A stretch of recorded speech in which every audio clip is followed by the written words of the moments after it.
je sens une boule dans mon ventre qui se dénoue, Je dois dire, je m'y attendais. Je n'étais pas autrement surpris. Mais je suis quand même très content, très heureux qu'en fait ce soit reconnu.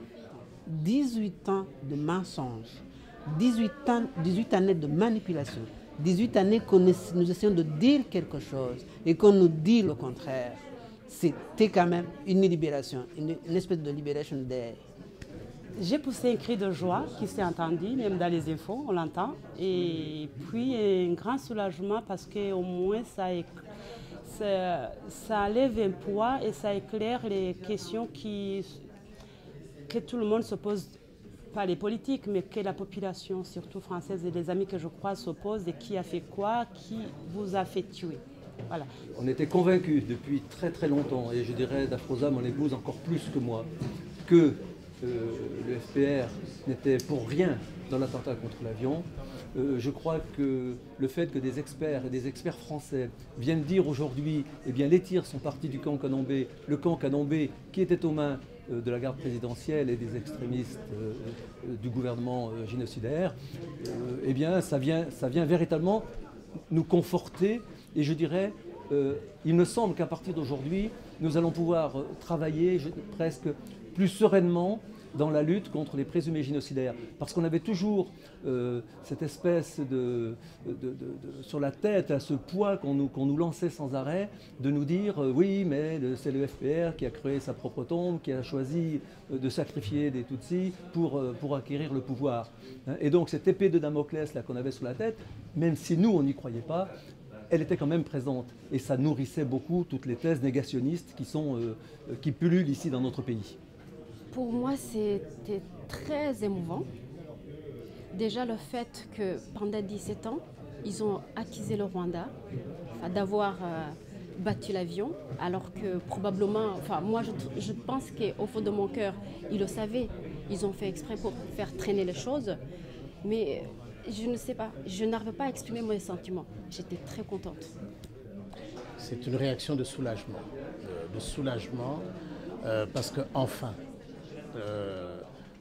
la thèse que le gouvernement a toujours tenue, qui est que le Rwanda n'a jamais attenté à la vie du président Habyarimana, que l'armée patriotique rwandaise n'a jamais été impliquée dans cet attentat. Donc c'est un soulagement de voir qu'enfin ce rapport vient rejoindre la position longtemps tenue et clamée par l'armée patriotique rwandaise et les dirigeants du pays. Donc, je rappelle que ce n'est pas une nouveauté dans la mesure où le Rwanda avait déjà mené une telle enquête et que le rapport Mutsinzi était arrivé aux mêmes conclusions.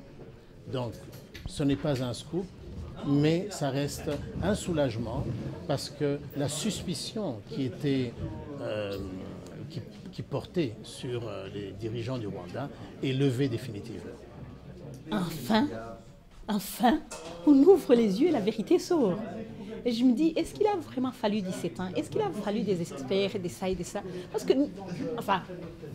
très, très modestement, moi, j'étais convaincue que c'était ça. C'était tellement évident que c'était ça. C'était tellement évident. Qui est-ce qui aurait été là dans le camp militaire de Kanambé? C'était le camp le plus fermé. On ne pouvait pas y pénétrer, même si on prête au FPR des pouvoirs magiques d'ubiquité ou quoi, mais ce n'était pas possible. Les enfants, j'étais vraiment soulagée que cette fois-ci, voilà, puisqu'il faut toujours des experts, puisqu'il faut toujours des... Maintenant, c'est les experts qui le disent, et vraiment avec des faits concrets. Comment est-ce qu'on peut considérer un rapport comme sérieux, le rapport de Bruguière? Une fois que les avocats le démontent, tu te dis, mais c'est pas possible. Comment est-ce qu'on a pu y croire un instant? Comment est-ce que des prétendus intellectuels, universitaires, qui ont une grande signature, comment est-ce qu'ils peuvent avancer des choses comme ça? Et tout le monde le gobe.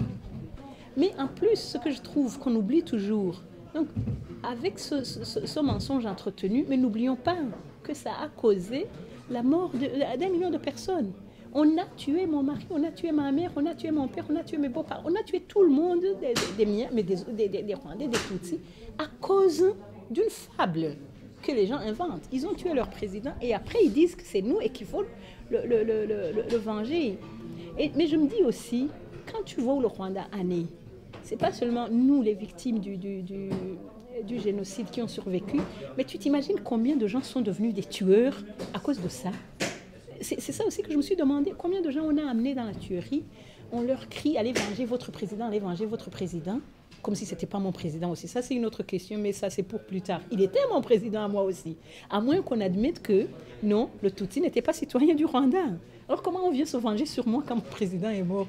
Et il faut que, derrière tout ça, les gens qui ont failli au sein de la République française et qui ont contribué d'une façon délibérée, malveillante, à la falsification d'une procédure judiciaire, dans le but de soutenir leurs amis extrémistes qui ont déclenché le génocide et qui sans doute ont des responsabilités personnelles dans le génocide.